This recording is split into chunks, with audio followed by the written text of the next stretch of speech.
Hello বন্ধুরা, আজকে আমার নতুন চ্যানেল খুলেছি প্রতিদিন সন্ধ্যা 6টা বাজে আমার এই চ্যানেলে লাবণী মডেল LR এই চ্যানেলে তোমরা প্রতিদিন সন্ধ্যা 6টা আমার ভিডিও পাবা। এখন থেকে প্রতিনিয়ত আমি আমার চ্যানেলে ভিডিও ছাড়বো। তোমরা আমার অনেক ভিডিও দেখেছো অন্য অন্য চ্যানেলে, আজকে আমার নিজের চ্যানেল। সবাই যারা আমাকে ভালোবাসো, আমার ফ্রেন্ড সার্কেল আছো, যারা আমার ফ্রেন্ড ফলোয়াররা আছো, যারা আমার ভিডিও দেখতে চাও, তোমরা সবাই অন্য অন্য চ্যানেলে অনেক ভিডিও দেখেছো, অনেক ক্লিক করেছো, অনেক লাইক করেছো, অনেক কমেন্ট করেছো। এখন আমার নতুন নিজস্ব চ্যানেল, এই চ্যানেলটা সবাই ভিডিও দেখবা, প্রতিদিন আমার ভিডিও পাবা। আর আমি মাঝে মধ্যে চ্যানেলটা একটু পুরাতন হলে লাইফে ঢুকতে পারবো, সরাসরি তোমাদের সাথে কথা বলবো। তাহলে দেখো, আমি সকালবেলা আমি আমার বিছানাটা গোছাচ্ছি। তাহলে কীভাবে গুছাই সবাই একটু দেখো। আর আমি বিছানাটা গুছিয়ে তোমাদের ঝাক্কা নাকা কিছু ডান্স দেখাবো। আমি একজন ভালো ডান্স করতে পারি। সবাই আমার ডান্স দেখার জন্য অনুরোধ রইল। সবাই ভিডিওটা না টেনে পুরোটাই দেখতে থাকো। আর লাবণী মডেল LR এই চ্যানেলটা সবাই সাবস্ক্রাইব করবা।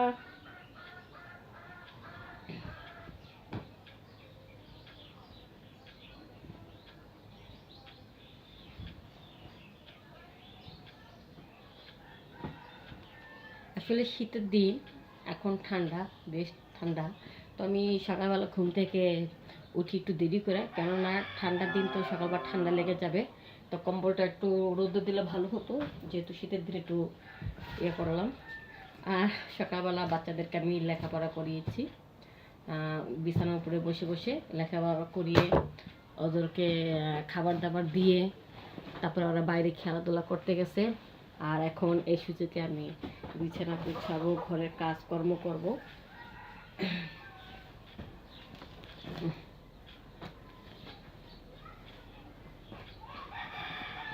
একটু আমি রোদে শুকা দেবো, জিনিসটা গরম হবে।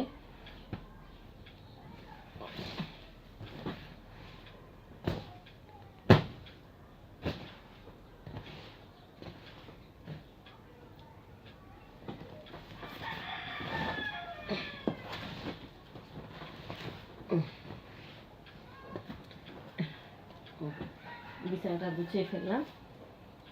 এখন তো আমাদের একটি গল্প শোনাই।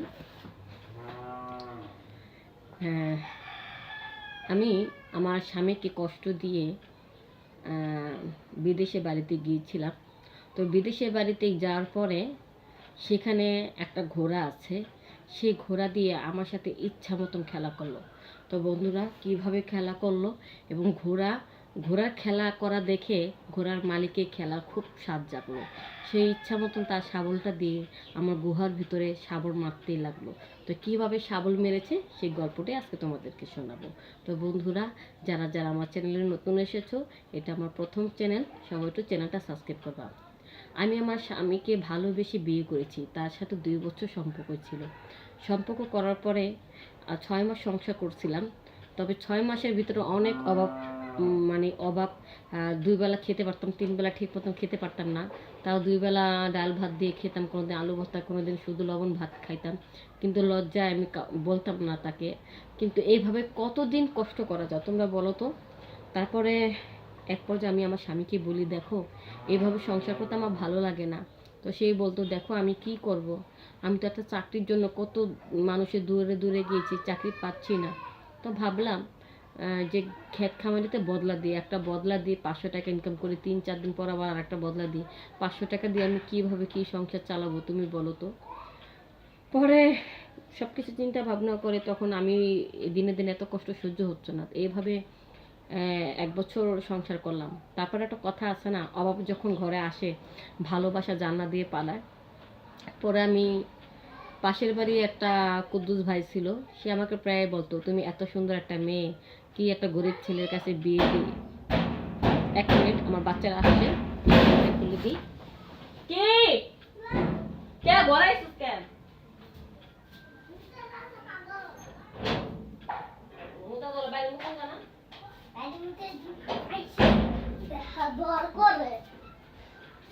যেটা বেরিয়ে যায়, ঠিক আছে? আমার বাচ্চার প্রসাব ধরেছে। তো দেখেন, ওই গাড়ি নিয়ে কত রাস্তাঘাটে খেলাধুলা করে, কত জঙ্গল মঙ্গল দিয়ে খেলাধুলা করে ওই আসলো। প্রসাব করার জন্য বাসায় আসলো। ওখানে কে প্রসাব করতে পারতো না আপনারে বলে? মাম্মি গাড়ি চালাইতে আবার ওই বোনে কই গেছে? গাড়ি চালাইতে আবার গাড়ি চাকা হয়ে গেছে। আচ্ছা বোনে কই? খেলতেছে গাড়িতে। বোনে যেন উপরে ওঠে না, ছাদের উপরে ওঠে না, ঠিক আছে? ছাদের উপরে না তো ঘরে নেমে গাড়ি খেলতেছে। আচ্ছা যাও যাও। তো যাই হোক, গল্পটা আমি বলতে থাকলাম। তো এভাবে একটা বছর কেটে গেল। তারপরে পাশের বাড়ি যে কুদ্দুস ভাই ছিল, সে বলতো যে তুমি কত সুন্দর একটা মেয়ে, তুমি এইভাবে কেন কষ্ট করতেছো, আসো তোমাকে আমি বিদেশে বাড়িতে নিয়ে গেলে তুমি অনেক টাকা ইনকাম করতে পারবা। পরে আমি আমার স্বামীকে বলে, দেখো আমি বিদেশে যাব সংসারে ভালোর জন্য, তোমার সুখের জন্য, সংসারের সুখের জন্য, কয়দিন পর আমাদের বাচ্চা কাচ্চা আসবে, এভাবে কতদিন কষ্ট করবো বলো? তারপর আমার স্বামী বলো, দেখো সারাদিন দুই বেলা দুই মুঠো খেয়ে স্বামী স্ত্রী একসাথে থাকবো, এটাই আমার কাছে অনেক সুখ, বিদেশে বাড়ি অনেক টাকা পয়সার দরকার নেই কা। কিন্তু সে আমাকে না করতো। এদিকে সংসারের কষ্টের কারণে ভাবলাম যে না, তাকে বলে আমি রাজি করাতে পারবো না, এক কাজ করি, তাকে আমি না বলে চলে যাই। কুদ্দুস ভাইকে বলে আমি আমার স্বামীকে ছেড়ে না বলে আমি চলে গেলাম। চলে যাওয়ার পরে ওখানে যাওয়ার পরে বেশ কিছুদিন ভালোই কাজকাম করতেছিলাম। হঠাৎ করে ওই বাড়িতে যেটা ঘোড়া পালতো, ওই ঘোড়া দেখাশোনা করার জন্য আমাকে রাখতো, ওই ঘোড়ার খাবার ঠিক মতন দিতাম। তো একদিন অফিসে গেল, ওই বাড়ির মালিক অফিসে চলে গেল। তো হঠাৎ করে ঘোড়া এমন পরিমাণ ডাকাডাকি শুরু করছে, ভাবলাম যে খাবারগুলো তার পছন্দ হয়নি, অন্য খাবার দিই। তো অন্য খাবার যখন দিচ্ছিলাম তখন ও ঘোড়া শুধু ম্যাঁ ম্যাঁ করে আরও জোরে জোরে ডাক দিচ্ছিল, আর কেমন জানি করতেছিল, ঘোড়া ছুটাছুটি করতেছিল, আমাকে দেখে তার খেলোয়াড়টা খুব বের করতেছিল। আমিও বুঝতে পারতেছি না কী হয়েছে। পরে আমি সাহেবকে ফোন দিলাম যে সাহেব, ঘোড়া তো খুব, গেটটা লাগিয়ে দাও। তাই আমি সাহেবকে বললাম যে সাহেব, ঘোড়া তো খুব জ্বালাতন করতেছে। তখন সাহেব বলল, আচ্ছা ঠিক আছে আমি আসতেছি। পরে সাহেব বুঝতে পারলো, কারণ এর আগে ঘোড়া এরকম করলে ঘোড়ার কী প্রয়োজন সেটা সাহেবের দিত। তো সাহেব বলতো আমাকে, দেখো লাবণী, ঘোড়া না এখন খুব খেলা করতে ইচ্ছা করতেছে, ওর না খেলা করবে। তখন আমি বললাম ঠিক আছে, ভালো কথা, ঘোড়া খেলা করবে, তাকে এক কাজ করুন, একটা ঘোড়া নিয়ে আসুন। তো বললো না না, ওই ঘোড়া হলে কী হবে, এত মেয়ে ঘোড়া সাথে খেলা করে না, ওই মানুষ পছন্দ করে, এর আগে ওই মানুষের সাথে খেলাধুলা করেছে। তো আমি বললাম, ও আচ্ছা এই ব্যাপার, তাহলে আপনার ঘোড়াটা তো খুব ভিআইপি ঘোড়া, ঠিক আছে তাহলে যে মানুষটার সাথে খেলা করেছে তাকে নিয়ে আসুন। তো বললো, দেখো লাবণী, হয়তো এক জিনিস বারবার খায় না। তখন আমি বললাম ঘোড়া, আবার ওর কাছে এক জিনিস আর দুই জিনিস কী হলো, ওর তো খেলা করার হলেই চলো। কি না, আমার ঘোড়াটা একটু অন্য টাইপের, খুব মেজাজে, আর আমার শখের ঘোড়া, ওর পছন্দ মতো খাবার আমি দিই। তার মানে আপনি কি বলতে চান?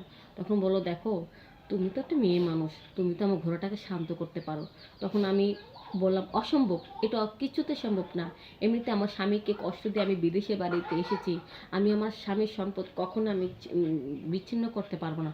তখন সে আমাকে বলে, তুমি যদি আমার ঘোড়ার সাথে খেলা না করো, তাহলে আমি তাহলে আমি মানে কি বলবো, তুমি জীবনও আর তোমাদের দেশে যেতে পারবে না, এখানে তোমাকে শেষ করে ফেলবো। তখন আমি মৃত্যুর ভয়ে আমি তার কথা অনুযায়ী ঘোড়ার সাথে খেলা করতে রাজি হই। ঘোড়াও খুব সুন্দরভাবে আমার সাথে খেলা করতেছিল, আর এরকমভাবে খেলা করতেছিল, তার খেলোয়াড়টা না এত বড় খেলোয়াড়, সে এত বড় খেলোয়াড়টা আমাকে দেয়নি, সে অল্প অল্প করে দিচ্ছিল যেন আমার যেন কোনো কষ্ট না হয়। তা আমার কাছে খুব ভালো লাগছিল। কিন্তু আমাকে যে পুরো একেবারে জন্মদিনের পোশাক পরিয়ে ঘোড়ার সামনে যে দিয়েছে, আমার পুরো শরীরটা দেখে ঘোড়ার মালিকে তার খুব ভালো লাগলো। সে বলল, তুমি গোসল টোসল করে, খেলা যখন হয়েছে গোসল করে তুমি আমার রুমে চলে এসো। তারপরে আমি গোসল করে তার রুমে গেলাম। আমি ভাবছিলাম হয়তো তার ঘোড়াকে খুশি করিয়েছি, সেই জন্য আমাকে দেশে পাঠানোর জন্য কিছু টাকা পয়সা দেবে। কিন্তু না, সে যাওয়ার পরে বলে, তুমি ঘোড়াকে যেভাবে খুশি করেছো সেভাবে তুমি আমাকেও খুশি করো, কারণ তোমার শরীরটা দেখে আমার খুব ভালো লেগেছে, আমার খেলোয়াড়টা দাঁড়িয়ে গেছে, আমার খেলোয়াড়টা এখন তুমি ছাড়া ঠান্ডা করবে কে বলো? তোমার ভাবি তো আজকে প্রায় 3 মাস হয়েছে তার বাপের বাড়ি, সে একজন প্রেগনেন্ট, এখন তো তুমি ছাড়া আমার কোনো উদ্ধার নেই। তখন আমি বললাম, কী ব্যাপার, আপনারা কি শুরু করেছেন? আপনারা কি আপনাদের খেলোয়াড় ঠান্ডা করার জন্য আমাকে এনেছেন, নাকি ঘরের কাজ কাম করার জন্য আমাকে এনেছেন? সে বললো, দোনোটা করার জন্য এনেছি, এখন যদি আমার কথা না শোনো তাহলে তোমাকে একবারে শেষ করে দেব। তারপরও আমি তার কথা অনুযায়ী তাকেও খুশি করাই। তারপর অনেক কষ্ট, 5 বছর থাকার